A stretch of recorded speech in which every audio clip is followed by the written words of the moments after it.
70-80 দশকে আমাদের সেরকমই বলেছে যে 40 বছর হয়ে গেছে তিনি বৃদ্ধ হয়ে গেছে, কিন্তু পৃথিবীটা কিন্তু এমন না। পৃথিবীতে সেই সময় যখন আমাদের গড়াই 46 বছর ছিল তখন উন্নত বিশ্বে মানুষ 100 বছর বেঁচেছে। এখনো আমরা আমাদের গড়াই 5 বছর, উন্নত বিশ্বে সেটা 100 বছরের কাছাকাছি। সুতরাং দৈর্ঘ্য তো বিষয় না, এখানে দুটি ব্যাপার আছে। গুণগত দিকটিও দেখতে হবে যে আমার যে কারো জীবনের গুণগত মানটা কী হবে, সেখানকার সেরকম মানটা কী। আবার একই সঙ্গে সময় যদি না পাওয়া যায় তখন গুণগত মানই বা পূরণ হবে কী করে।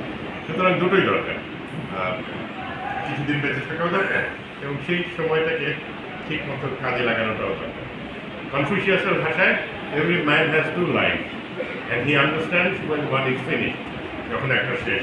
আমরা এখন বুঝতে পারি যে আমাদের এক জীবন শেষ করে এসেছি আমরা, এখন বাকি যেটুকু আছে সেটার বেস্ট ইউজ করাটাই হচ্ছে যে লোক।